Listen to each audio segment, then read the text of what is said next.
Queridos amigos, que alegria! Programa Estudando as Obras de André Luiz, da Lavra Mediúnica de Chico Xavier. Nós estamos na TV A Caminho da Luz, estudando Missionários da Luz. Nós estamos no capítulo 18º, falando sobre obsessão. Na verdade, esse capítulo vai ser 5 programas. Estudamos o primeiro programa, onde nós estudamos aquele momento pela qual 5 pessoas que foram no centro espírita pedir ajuda. Essas 5 pessoas, uma senhora, um senhor, 2 irmãos consanguíneos e uma jovem. Dos 5, apenas a jovem estava mais preparada para receber auxílio. Os outros 4 estavam esperando a cura, que o próprio centro, de maneira irresponsável, dizia que ia ajudar. Eles foram convidados para um trabalho mediúnico, um trabalho restrito da casa, onde Alexandre também participa como espírito, e os médios iriam receber aqueles irmãos obsessores que estavam acompanhando esses 5 irmãos encarnados. Então nós vamos ver a continuidade disso. É interessante também que os 5 que ali estavam não conseguiam registrar o mundo espiritual. O mundo espiritual, por sua vez, os obsessores, também não conseguia registrar o ambiente, porque não era lhe dado a visão, e somente os espíritos superiores que ali estavam, os espíritos trabalhadores espirituais, é que conseguia ver todos eles ali, um perto do outro. Vamos dar continuidade, mas antes disso, tudo bem, André Luiz? Tudo bem, querido Sérgio, saudamos os nossos ouvintes, os nossos telespectadores. Rogamos a Deus, o nosso Pai, a Jesus, o nosso Mestre Maior, que nos abençoe nesta oportunidade que estamos tendo. Eu gostaria também de deixar os nossos meios de comunicação. Mande a sua mensagem, a sua interação, a sua participação, o seu comentário para o WhatsApp 19 997 782794 ou através do e-mail. O do Sérgio é vilarsergio10@gmail.com e o meu vilardandré2@yahoo.com.br. Vamos dar continuidade então na leitura para nós compreendermos um pouco melhor esse diálogo de Alexandre explicando para André Luiz e também para todos nós como é que funciona uma sessão mediúnica no tratamento às pessoas que vêm com processo de obsessão para uma casa espírita. Seguia-lhes atentamente a movimentação quando fui surpreendido com a chegada de 2 amigos de nosso plano, para os quais olharam os obsessores com certo receio. São nossos intérpretes, junto das entidades perseguidoras, exclamou Alexandre, elucidando-me, em virtude da condição em que se encontram. Podem ser percebidos por elas e manter estreita ligação conosco ao mesmo tempo.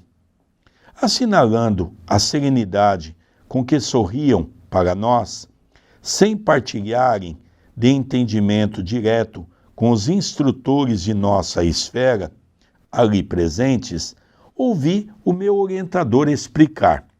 Já se encontram de posse das instruções precisas aos trabalhos da noite.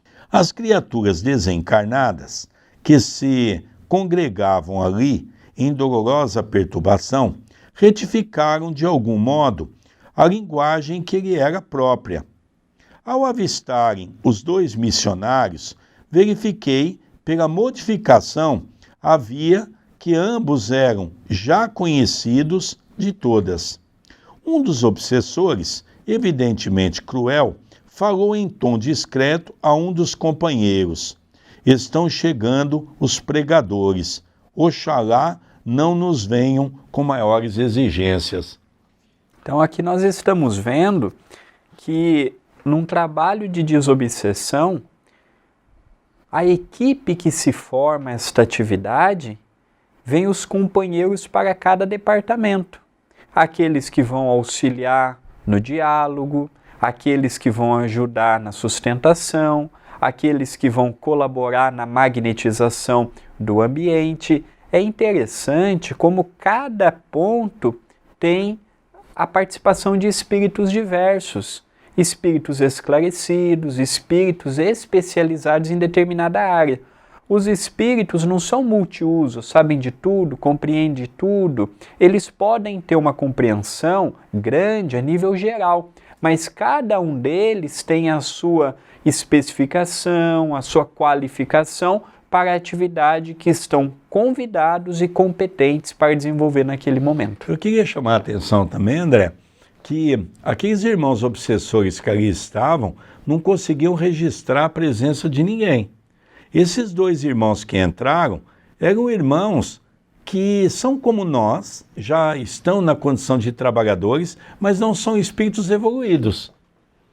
Eles entraram ali, eles estão na condição de espíritos bons, mas não evoluídos. Ou seja, eles foram perceptível à imagem. Então, quando eles entraram, as únicas pessoas que os nossos irmãos obsessores que ali estavam puderam ver eram os dois. E chegaram os dois aí, ó. São eles que vão conversar conosco. Então é interessante essa passagem. Vamos dar continuidade para a gente entender um pouquinho mais o que vai acontecer? Não sei o que desejam estes ministros, respondeu o interlocutor, algo irônico, porque, afinal de contas, conselho e água dão-se a quem pede.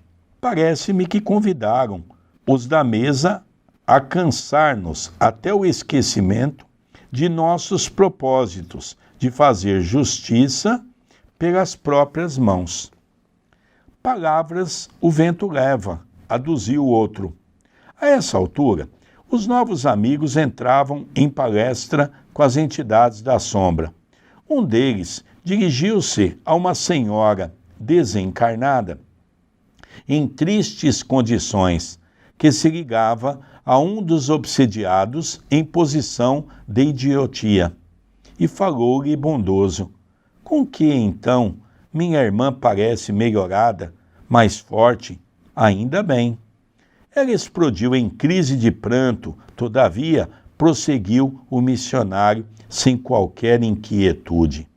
Acalme-se. A vingança agrava os crimes cometidos. Para restabelecer a felicidade perdida, minha amiga, é necessário esquecer todo o mal. Enquanto abrigar pensamentos de ódio, não poderá atingir as melhoras que deseja. A cólera perseverante constitui estado permanente de destruição. Não conseguirá articular os elementos da paz íntima até que perdoe de coração. É quase impossível, respondeu a interpelada.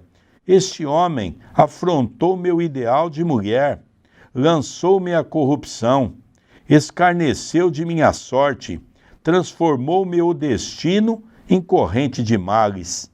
Não será justo que pague agora? Não apregoam que o Pai é justo? Eu não vejo, porém, o Pai, e preciso fazer justiça usando minhas próprias forças. Então aqui nós vemos um caso muito natural.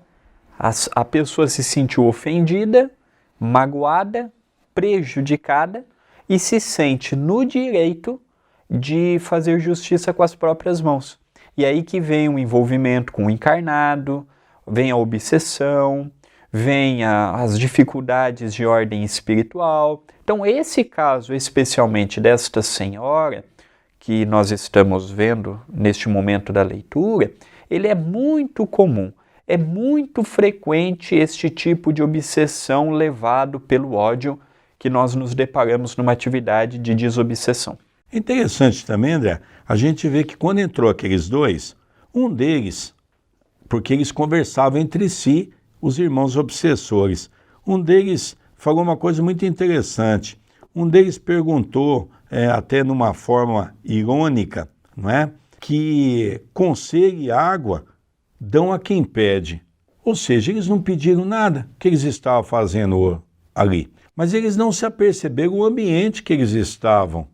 Porque eles haviam apenas visto os dois irmãos entrarem, que iriam conversar com eles, que se fizeram da mesma faixa vibratória que eles para os auxiliar, não é?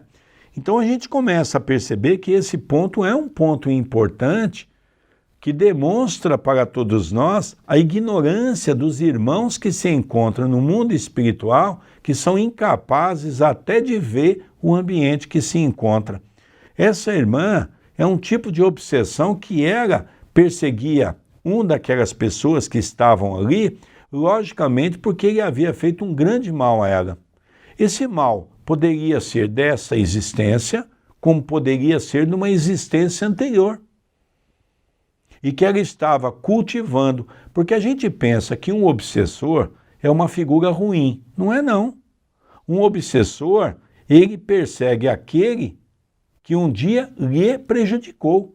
Ela se sente prejudicada, então ela persegue aquela pessoa. Ela não é um obsessor que fica obsediando todas as pessoas. É uma obsessão específica, porque ela agora vai ser esclarecida e mostrada para ela que a maior prejudicada vai ser ela mesma. Vamos continuar a leitura? E, porque o doutrinador desencarnado, a fitasse compadecido, murmurou: e se fosse o Senhor a mulher? Ponha-se no meu caso e pense como procederia. Prontificar-se-ia a desculpar os malvados que lhe atiraram lama ao coração? Cerraria as portas da memória a ponto de anestesiar os mais belos sentimentos do caráter? Não acredito. O Senhor reagiria como estou reagindo. Há condições para perdoar? E as condições que eu imponho, na qualidade de vítima, são as de que o meu verdugo experimente também o sarcasmo da sorte. Ele infelicitou-me e voltou ao mundo, preparou-se para uma vida regalada de considerações sociais. Titulou-se para conquistar a estima alheia. E o que me deve? Também eu, em outro tempo, não era digna de respeito geral? Não me candidatara a uma existência laboriosa e honesta, com o firme propósito de servir a Deus? Acompanhava a discussão com forte interesse, admirando o individualismo que caracteriza cada criatura, ainda mesmo além da morte do corpo. Aqui, André, a gente vê que cena triste, mas é uma cena real do ser egóico, que pensa só em si. É interessante, André, você também tem essas experiências. Eu sempre menciono isso, porque o André, desde os 17 anos, trabalha comigo numa sessão mediúnica, tanto no desenvolvimento dos médiuns da casa, quanto num trabalho de desobsessão. E o André sabe que nesses casos, muitas vezes, os orientadores espirituais pedem para que nós coloquemos a destra sobre a fronte para que ela possa ter um TVP, uma terapia de vida passada, para que ela possa ver o que ela fez numa existência anterior. E esse resultado é muito interessante, porque nós estamos vendo apenas aquilo que alguém fez para nós. Mas quando a gente passa a perceber que nós também fizemos a ele ou a outra pessoa coisa semelhante ou pior, a gente percebe que a pessoa é tocada. O trabalho mediúnico tem essa finalidade. É o que o benfeitor espiritual está tentando fazer, tentando tirar ela daquele egocentrismo. Ele está preso na sua dor, ele está preso na sua condição que ela passou, mas ela não é capaz de perceber que se aquilo aconteceu, diante da lei divina, alguma coisa gerou aquele ato. Vamos continuar a nossa leitura? O intérprete de nossa esfera, contemplando-a sem irritação, observou: todas as suas considerações, minha amiga, são aparentemente muito respeitáveis. Todavia, em todos os desastres que nos ocorram, devemos examinar serenamente a porcentagem de nossa coparticipação. Apenas em situações raríssimas poderíamos exibir, de fato, o título de vítimas. Na maioria dos acontecimentos dessa natureza, porém, temos a nossa parte de culpa. Não podemos evitar que a ave de rapina cruze os ares sobre a nossa fronte, mas podemos impedir que faça ninho em nossa cabeça. Nesse ponto, a interlocutora, parecendo melindrada, acentuou asperamente: suas palavras são filhas da pregação religiosa, mas eu estou à procura da justiça. E com riso irônico terminava: aliás, da justiça apregoada por Jesus. O missionário não se exaltou ante o sarcasmo do gesto que acompanhou a observação ingrata e disse-lhe bondoso: a justiça, quantos crimes se praticam no mundo em seu nome? Quantos homens e mulheres que, procurando fazer justiça sobre si mesmos, nada mais fazem que incentivar a tirania do eu? Refere-se a irmã ao Divino Mestre? Que espécie de justiça reclamou o Senhor para ele quando vergava sobre a cruz? Nesse sentido, minha amiga, o Cristo nos deixou normas de que não deveremos esquecer.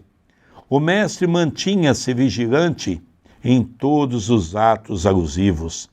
A justiça para os outros. Defendeu os interesses espirituais da coletividade, até a suprema renunciação. Entretanto, quando surgiu a ocasião do seu julgamento, guardou silêncio e conformação até o fim.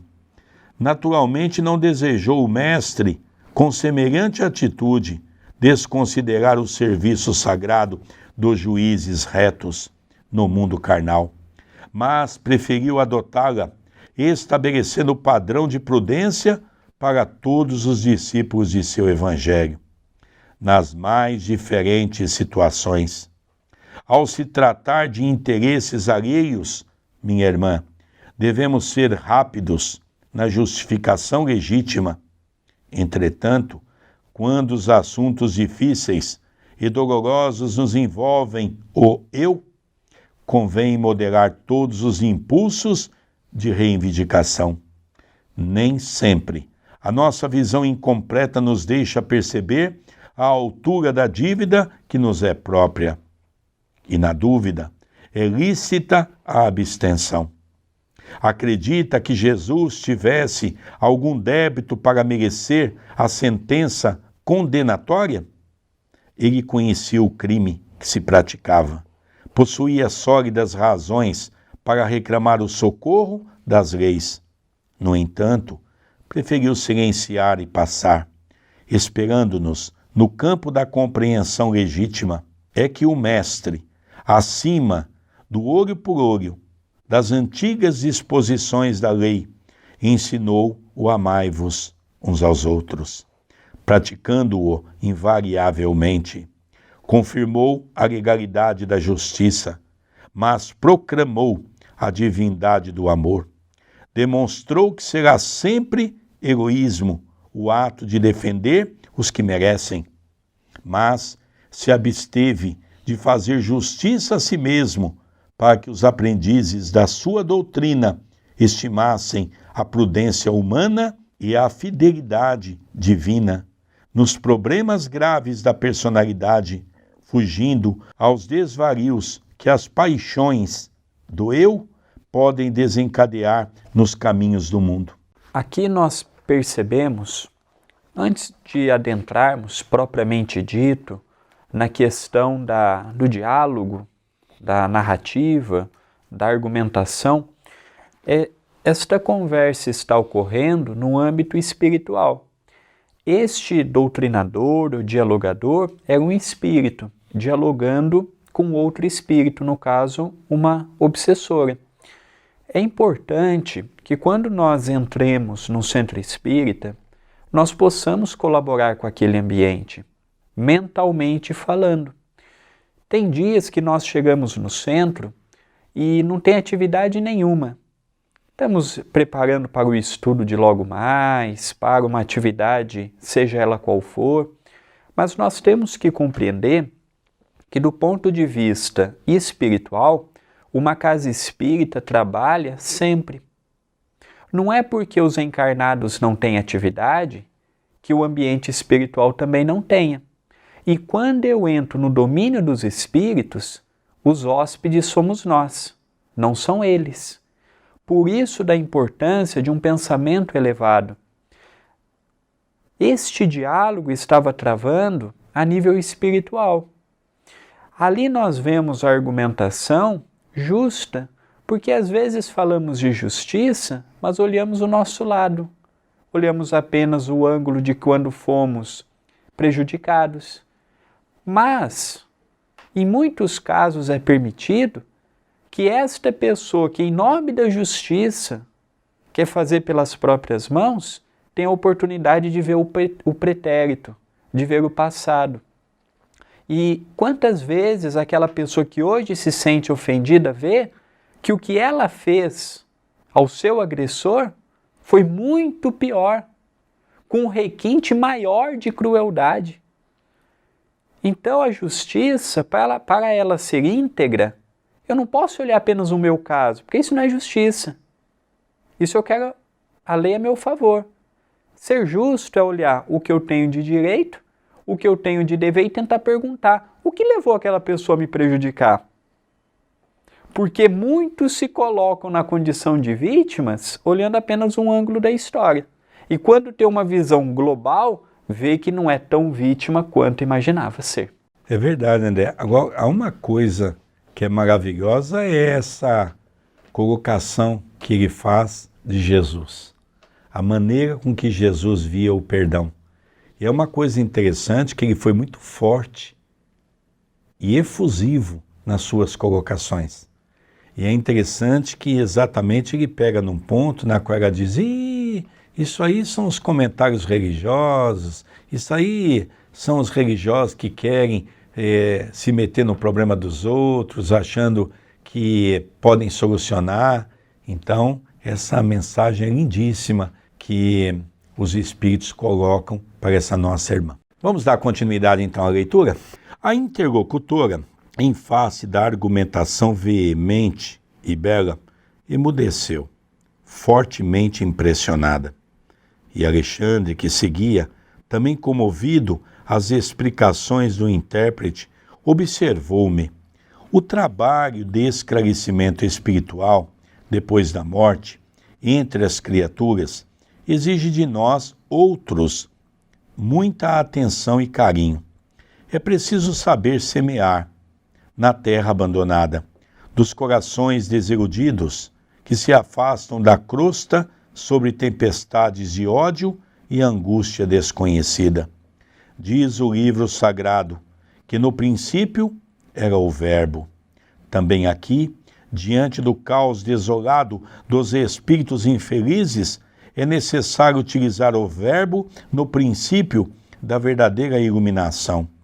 Não podemos criar sem amor, e somente quando nos preparamos devidamente, edificaremos com êxito para a vida eterna. Silenciando a entidade que fora criteriosamente advertida, passei a observar a senhora, ainda jovem, que se mostrava sob irritação forte, no recinto, procurando os amigos encarnados.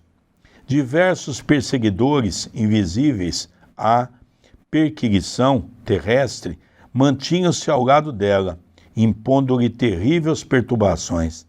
Mas de todos eles sobressaía um obsessor infeliz, de maneiras cruéis. Colara-se-lhe ao corpo, em toda a sua extensão, dominando-lhe todos os centros de energia orgânica, identificava a luta da vítima, que buscava resistir quase inutilmente. Aqui, André, eu gostaria de fazer uma pequena pausa, porque tem obsessores que são contratados. Mas como assim, Sérgio? É como nós conhecemos aí histórias, por exemplo, ainda, de certas regiões do Brasil que tem um chamado capanga. As pessoas andam com capangas. Quem são os capangas? São pessoas que são contratadas para defender aquela pessoa que o contratou. E, se possível, até com a morte. Então, são pessoas que matam, são pessoas que vingam, são pessoas que estão nessa condição espiritual. E aqui nós vemos que essa senhora, que ele mesmo começa dizendo que tinha um desequilíbrio e se apresentava com uma certa doença até mental, de que ela estava sendo também coagida por um grupo de espíritos que estavam, não é, junto dela para fazer o processo de obsessão naquele homem que estava ali. Então a gente percebe, André, que essas pessoas não agem só, agem em grupo. Aqui nós podemos ver o mesmo modo operante que o bem utiliza. Nós estamos vendo que, igual Alexandre, tem outros companheiros do mesmo grau evolutivo. Acima de Alexandre, existem os espíritos também. O mal também é organizado. Nós não devemos subestimar a inteligência dos companheiros que trabalham no caminho equivocado. Nós não podemos imaginar ainda o tamanho da extensão que eles têm. Equivocado o encarnado que imagina que só por estar no centro espírita já está isento de ser envolvidos. Não estamos, não. Eles têm técnicas, eles têm método de trabalho, muitos têm organização e disciplina. Então nós estamos vendo que eles também têm toda uma hierarquia, é uma dimensão sobre a outra trabalhando para prejudicar um grupo de encarnados, para prejudicar, seja no sentido religioso, no sentido político, no sentido social. Por isso que a nossa prece ela é muito importante. A nossa prece pelos líderes, a nossa prece pelas instituições, a nossa prece por aquelas pessoas que têm o poder nas mãos, porque do mesmo modo que eles são envolvidos para o bem, também há um grupo muito grande procurando envolver no campo equivocado. Vamos dar continuidade para a gente acompanhar essa história mais um pouquinho, porque já estamos quase perto do término de mais um programa. Meu bondoso orientador percebeu minha estranheza e explicou. Este, André, representa um caso de possessão completa. Então aqui nós vemos o caso de uma obsessão completa. Ela tem todo um modo operante, ela tem todo um modo de ação, ela tem um começo, tem um meio, já prevendo o fim. Então, aqui tudo, nós temos os detalhes da espiritualidade inferior também. Às vezes o espírito imagina que eles são bagunçados, desorganizados, e aqui nós estamos percebendo o contrário. Eles têm todo um modo de trabalho, um modo operante, e nós estamos tendo a visão um pouquinho mais aclarada de um processo de obsessão, o que não é brincadeira, o que não é sério. E temos que ter a nítida ideia de que não é porque eu sou um orador espírita, um palestrante, um expositor, um passista, um escritor, um médium ou até mesmo um dirigente que estou isento disto. Nós temos que estar sempre vigilantes, nós temos que estar sempre com a nossa guarda elevada, porque este tipo de espíritos que trabalham na senda da ignorância não cochilam, eles não têm o que perder, eles não dormem no ponto, eles não dão ponto sem nó. É muito interessante este quadro que André Luiz está nos mostrando. Então nós vamos ver que o André está citando também a questão da subjugação, que é muito comum no movimento espírita entre os dirigentes espíritas. Subjugam as coisas e acabam ficando à mercê do pensamento dos espíritos porque não se transformam, não leem, não se preparam e acaba ficando instrumento. O Chico uma vez disse algo muito grave. O Chico disse que 95% das casas espíritas são dirigidas por obsessores. Isso realmente é muito grave, porque quando nós não nos preparamos, nós ficamos à mercê dessas entidades espirituais. Então nós estamos vendo esse caso, que é um caso de uma irmã que está obsediando uma pessoa porque foi prejudicada, e junto dela veio um monte de pessoas que estão ao lado para prejudicar esse homem. Isso nos mostra que muita gente pensa que a obsessão é feita por seres ignorantes. Nós sabemos que no mundo espiritual, da mesma maneira que nós vamos ver em nosso lar, escolas, faculdades, para preparar pessoas no caminho do bem, no sentido de auxílio, nós temos também nas trevas os irmãos que se preparam nas universidades para fazer o mal. Então não nos iludamos achando que as trevas não é organizada. Eles são muito organizados, porque quanto mais eles usam essas pessoas que foram feridas no coração para desarticular alguém, são eles que vão fazer o processo de vampirização. Ou seja, eles vão sugar a energia daqueles irmãos para continuarem com muita força no mundo espiritual para continuar fazendo o mal. Então a gente percebe que existe todo um enredo dentro desse processo. Por isso que muitos espíritos têm interesse de entrar nesses assuntos pessoais para fazer com que o ato se agrave, que é onde eles vão então se aproveitar das energias que são emitidas pelos encarnados. Interessante isso, André. Muito interessante. E serve para a nossa meditação. Ainda teremos mais 3 programas alusivos à obsessão. Convido a todos a continuarem acompanhando o capítulo todo, porque ainda tem muita informação legal, tem muito material que merece da nossa parte uma atenção.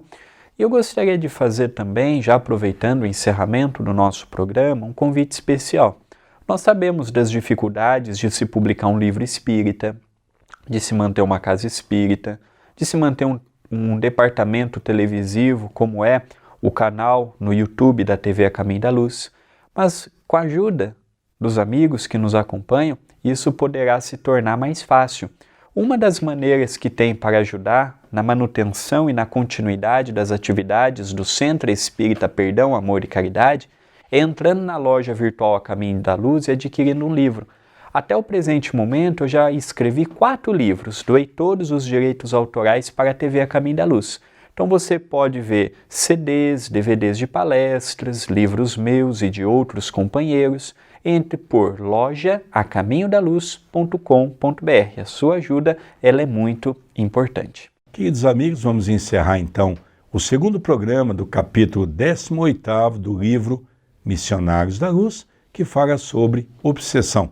Vale a pena você estudar todo esse livro conosco e você vai encontrar por esse mesmo meio de comunicação que você está assistindo esse capítulo. Um beijo no seu coração e encerramos o programa Estudando as Obras de André Luiz pela TV A Caminho da Luz. Até o próximo programa. Até o próximo programa, muita paz, muita luz e um beijo no coração de todos.